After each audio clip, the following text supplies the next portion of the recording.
നമസ്കാരം, എൻ്റെ പേര് ജിതിൻ. ഞാൻ കേരള സ്റ്റേറ്റ് സിവിൽ സർവീസ് അക്കാഡമിയിൽ 4.5 ഇയേഴ്സായിട്ട് ഫാക്കൽറ്റി ആയിട്ട് വർക്ക് ചെയ്തിരുന്നു. നിലവിൽ ഞാൻ സെൻട്രൽ യൂണിവേഴ്സിറ്റി ഓഫ് കേരളയിൽ ഡോക്ടർ അംബേദ്കർ സെൻറ്റർ ഓഫ് എക്സലൻസിൽ ഫാക്കൽറ്റി ആയിട്ട് വർക്ക് ചെയ്തു. ഇന്ന് സംസാരിക്കുന്നത് കഴിഞ്ഞ UPSC പ്രിലിംസിൽ വന്ന കുറച്ച് പ്രശ്നങ്ങളെ കുറിച്ചിട്ടാണ്. ഇത് സംസാരിക്കുന്നതെന്ന് പറഞ്ഞാൽ പലപ്പോഴും അങ്ങനെ ഒരു ഗ്രേവ് മിസ്റ്റേക്ക് ആ ഒരു എക്സാമിന് നടന്നിട്ടും അതൊന്നും നടക്കാത്തതുപോലെ UPSC പ്രിലിംസിൻ്റെ റിസൾട്ട് പബ്ലിഷ് ചെയ്തുകൊണ്ട് മെയിൻസിലേക്ക് പോവുകയാണ്. ഇപ്പോൾ നാഷണൽ ലൈംലൈറ്റിൽ വരേണ്ട ഒരു സീരിയസ് ആയിട്ടുള്ളൊരു ഇഷ്യൂ അവർ എക്സാമിന് നടന്നു എന്നുള്ളത് വളരെയധികം എവിഡൻ്റാണ്. സാധാരണഗതിയിൽ നമുക്ക് എല്ലാവർക്കും അറിയാമല്ലോ, വളരെ കോമ്പറ്റേറ്റീവായ എക്സാമാണ്. ഒത്തിരി ചെറുപ്പക്കാർ അവരുടെ മണിക്കൂറുകൾ ഇതിനു വേണ്ടിയിട്ട് ഹാർഡ് വർക്ക് ചെയ്തിട്ട് അവരുടെ മുഴുവൻ എഫേർട്ട് വിടുന്ന ഒരു എക്സാമാണ്. അങ്ങനെ ഒരു എക്സാമിൽ 2 പേപ്പറാണ് പ്രിലിംസിനുള്ളത്, ജനറൽ സ്റ്റഡീസ് പേപ്പർ 1ഉം ജനറൽ സ്റ്റഡീസ് പേപ്പർ 2ഉം. ജനറൽ സ്റ്റഡീസ് പേപ്പർ 1ൽ നമുക്ക് Indian polity, constitution, geography, environment, history അതുപോലെയുള്ള പല സബ്ജക്ട്സാണുള്ളത്. അപ്പോൾ ഈ 100 ക്വസ്റ്റ്യനിൽ നിന്നാണ് ഒരു കാൻഡിഡേറ്റിനെ മെയിൻസിലേക്ക് സെലക്ട് ചെയ്യുന്നത്. അതുതന്നെ വളരെയധികം ഭാഗ്യപരീക്ഷണങ്ങളുണ്ട്, വളരെയധികം കോമ്പറ്റേറ്റീവ് ആണ്. 6 to 7 lakhs എഴുതും. അതിലൊരു 13,000-14,000 പേരാണ് പ്രിലിംസ് ക്വാളിഫൈ ചെയ്യുന്നത്. ഇത്തവണ സംഭവിച്ചതെന്ന് പറഞ്ഞു കഴിഞ്ഞാൽ സാധാരണ ഒരു കോർ കോമ്പിറ്റൻസിയൊക്കെ അളക്കുന്ന പേപ്പറാണ്. പലപ്പോഴും കോൺസ്റ്റിറ്റ്യൂഷനിൽ നിന്ന് 20 ക്വസ്റ്റ്യൻസ് ഉണ്ടാകും. ജോഗ്രഫി, ഇന്ത്യൻ എക്കോണമിയുടെ കോർ കൺസെപ്റ്റ്സ് അളക്കുന്ന രീതിയിലുള്ള അനലിറ്റിക്കലായിട്ടുള്ള ക്വസ്റ്റ്യൻസ് ആണ് സാധാരണഗതിയിൽ വരുന്നത്. ഇത്തവണ ചോദിച്ചത് വളരെ റാൻഡം ആയിട്ടുള്ള കുറേ ഫാക്ട്സ് ചോദിച്ചു. AI കൊണ്ട് യൂസ് ചെയ്ത AI ടെക്നോളജി കൊണ്ടാണ് പലപ്പോഴും ക്വസ്റ്റ്യൻസ് ജനറേറ്റ് ചെയ്തത്. അപ്പോൾ അങ്ങനെ ക്വസ്റ്റ്യൻ ജനറേറ്റ് ചെയ്യുമ്പോൾ വളരെ ലെങ്തി ആയിട്ടുള്ള പാസേജസ് ആയിരിക്കും.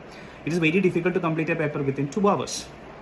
അപ്പോൾ ജനറൽ സ്റ്റഡീസ് പേപ്പർ 1ലെ പ്രശ്നം എന്ന് പറഞ്ഞാൽ ഒരു കാൻഡിഡേറ്റിൻ്റെ പോലും കോർ കോമ്പിറ്റൻസ് മെഷർ ചെയ്യുന്ന രീതിയിൽ ക്വസ്റ്റ്യൻസ് വന്നില്ല. വളരെ റാൻഡം ആയിട്ടുള്ള ഫാക്ട്സ് യൂസ് ചെയ്യുക. ഏതെങ്കിലും 1-2 ചോദ്യം കൊണ്ട് നമുക്ക് ആ ഒരു പേപ്പർ അനലൈസ് ചെയ്യാൻ സാധിക്കില്ല. അതിലൊരു 4-5 ക്വസ്റ്റ്യൻസ് ചൂണ്ടിക്കാണിച്ചിട്ട് വേണമെങ്കിൽ പറയാം അത് നല്ല രീതിയിൽ ചോദിച്ചു. But when you are analysing a paper you should analyse it holistically. When you look at all the 100 questions, it is very disappointing that UPSC has such a question paper. ഇപ്പോൾ നമ്മളെ ചിന്തിപ്പിക്കുന്നൊരു ചോദ്യമാണ്, ഏറ്റവും വലിയ അഡ്മിനിസ്ട്രേറ്റേഴ്സിനെ തിരഞ്ഞെടുക്കുന്ന ഒരു എക്സാമിൽ ഇങ്ങനെയാണോ UPSC ഒരു എക്സാം നടത്തേണ്ടത് എന്നുള്ളത്. ഈ ജനറൽ സ്റ്റഡീസ് പേപ്പർ 2 എന്ന് പറയുന്നത് CSAT പേപ്പറാണ്. 66 മാർക്കാണ് വേണ്ടത് ഔട്ട് ഓഫ് 200. അപ്പോൾ എല്ലാവരും ഓർക്കും 66 ഔട്ട് ഓഫ് 200 എന്ന് പറഞ്ഞാൽ അച്ചീവബിൾ അല്ലേ എന്നുള്ളത്. 2015 CSAT ഒരു ക്വാളിഫയിങ് പേപ്പർ ആക്കിയത്. അപ്പോൾ അതിൻ്റെ ഉദ്ദേശം എന്ന് പറഞ്ഞാൽ എഞ്ചിനീയറിംഗ് ബാക്ക്ഗ്രൗണ്ട് ഉള്ളവർ അല്ലെങ്കിൽ നോൺ എഞ്ചിനീയറിംഗ് ബാക്ക്ഗ്രൗണ്ട് ഉള്ളവർ തമ്മിലുള്ള ഒരു വ്യത്യാസം കുറയ്ക്കുക. നോൺ എഞ്ചിനീയറിംഗ് ബാക്ക്ഗ്രൗണ്ട് ഉള്ളവർ ഡിസഡ്വാൻറ്റേജ് ആകരുത് എന്നുള്ള ഉദ്ദേശത്തോടു കൂടിയാണത് 66 മതി എന്നുള്ള രീതിയിൽ 66.66 മാർക്സ് മതി എന്നുള്ള രീതിയിൽ ക്വാളിഫയിങ് ആക്കുന്നത്. ആ ഒരു സമയത്തൊക്കെ ഒരു 100 മാർക്സ് എല്ലാവർക്കും തന്നെ കിട്ടുന്ന രീതിയിലാണ് ക്വസ്റ്റ്യൻ പേപ്പർ സെറ്റ് ചെയ്തത്. പിന്നെ CSATൻ്റെ ടഫ്നെസ് പയ്യെ കൂടി. 2023 ആയപ്പോൾ CSATൻ്റെ ടഫ്നെസ് കൂടി. യഥാർത്ഥത്തിൽ CSAT ക്വാളിഫൈ ചെയ്താൽ മാത്രമേ ഒരാൾക്ക് പ്രിലിംസ് കടക്കൂ എന്നുള്ളൊരു സ്റ്റേജ് വന്നു. അപ്പോൾ CSAT നിലവിൽ ക്വാളിഫൈങ് പേപ്പർ ആണെങ്കിൽ പോലും it is very difficult to actually qualify CSAT. അപ്പോൾ എങ്ങനെയാണ് സംഭവിക്കുന്നത് ചോദിച്ചു കഴിഞ്ഞാൽ നമുക്ക് 2 മണിക്കൂറിൽ ക്വസ്റ്റ്യൻസിൽ ചെയ്യുവാണെങ്കിൽ മാക്സിമം ഒരു 40-44 ക്വസ്റ്റ്യൻസ് അറ്റംപ്റ്റ് ചെയ്യാൻ പറ്റുള്ളൂ ഔട്ട് ഓഫ് 80 ക്വസ്റ്റ്യൻസ്. ആ രീതിയിലാണ് ക്വസ്റ്റ്യൻ പേപ്പർ സെറ്റ് ചെയ്യുന്നത്. അങ്ങനെ നമുക്ക് സെറ്റ് ചെയ്യാറില്ല. 66 മാർക്ക് മതി, പക്ഷേ നമുക്ക് മാക്സിമം ചെയ്യാൻ പറ്റുന്നത് 100 മാർക്കിനാണെങ്കിലോ. അപ്പോൾ CSATൽ സംഭവിക്കുന്ന അതാണ്, ചില മാത്തമാറ്റിക്കൽ ക്വസ്റ്റ്യൻസ് നമുക്ക് ചെയ്യാൻ സാധിക്കും, but it will takes 15 minutes. There is no point in doing it because 2 hours പേപ്പറാണ്. 15 മിനിറ്റ് കൊണ്ട് ഒരു ക്വസ്റ്റ്യൻ ചെയ്ത് കഴിഞ്ഞാൽ എത്ര ക്വസ്റ്റ്യൻ ചെയ്യാൻ പറ്റും? അതുകൊണ്ട് 5 minutes, 10 minutes, 15 minutes ആളൊക്കെ പലപ്പോഴും സ്കിപ്പ് ചെയ്തിട്ട് അതിൽ ഏറ്റവും സിമ്പിൾ ആയിട്ടുള്ളത് മാത്രം നോക്കിയാണ് ഒരു കാൻഡിഡേറ്റ് CSAT പേപ്പർ ചെയ്യുന്നത്. ഈ വർഷം വന്ന പ്രശ്നം എന്ന് പറഞ്ഞാൽ കോംപ്രിഹെൻഷൻ പാസേജ് ഉണ്ട്. അതായത് ഒരു പാസേജ്, ഇംഗ്ലീഷ് പാസേജ് തന്നിട്ട് അതിൽ നിന്ന് ക്വസ്റ്റ്യൻ ചോദിക്കും. സാധാരണഗതിയിൽ അത് അത്യാവശ്യം നല്ല രീതിയിൽ ന്യൂസ് പേപ്പർ വായിക്കുന്ന ഒരാൾക്ക് തീർച്ചയായിട്ടും കിട്ടുന്നതാണ്. ഒരു പാസേജ് എന്നിട്ട് അത് ആൻസർ ചെയ്യുക, ഏറ്റവും മോസ്റ്റ് റിലവൻ്റ് ആയിട്ടുള്ള എന്ത് തീമിനെ കുറിച്ചാണ് ആ പാസേജ് പറഞ്ഞതെന്നുള്ളത്. പക്ഷേ ഇത്തവണ വന്നതെന്ന് പറഞ്ഞാൽ AI ജനറേറ്റഡ് ആയിട്ടുള്ള പാസേജാണ്.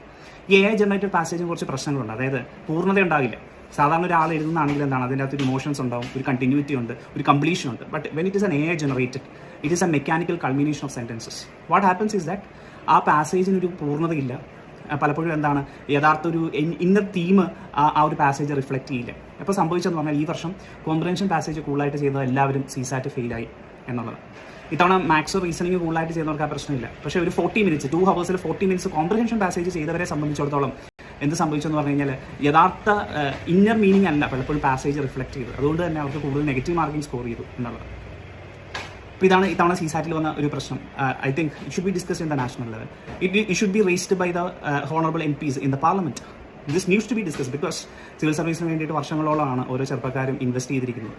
12-14 hours ലൈബ്രറിയിൽ സ്പെൻഡ് ചെയ്തിട്ട് വളരെയധികം ഹാർഡ് വർക്കിംഗ് ചെയ്തിട്ടാണ് ഈ ഒരു എക്സാമിന് വേണ്ടിയിട്ട് പല യൂത്തും പ്രിപ്പയർ ചെയ്യുന്നത്. My heart is with all those who are last attempt this time.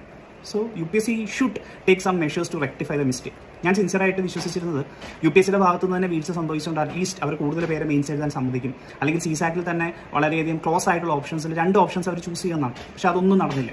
കഴിഞ്ഞ വർഷം 14,000 plus candidates actually qualified for mains. This time 13,000 candidates qualified. So this should never happen in next year. As a faculty for 5.5 years, 4.5 years in Kerala State Civil Service Academy and 1 year in Central University of Kerala, I could say that I cannot teach my students, because how could I teach my students? ഞാൻ എന്ത് പറഞ്ഞാണ് സ്റ്റുഡൻസിനെ പഠിപ്പിക്കുക? കാരണം വളരെ റാൻഡമായിട്ട് ഒട്ടും കൺസെപ്റ്റോ ക്ലാരിറ്റിയോ വേണ്ടാത്ത രീതിയിലുള്ള questions general studies പേപ്പറിൽ ചോദിക്കുന്നു. AI ജനറേറ്റഡ് ക്വസ്റ്റ്യൻസ് വരുന്നു, അതിൻ്റെതായ complexities, artificial complexities has been created. So this is what happened in UPSC prelims 2026. This needs to be discussed in the national level. UPSC should make some rectifying measures so that injustice will not happen to any of the serious aspirants. Thank you.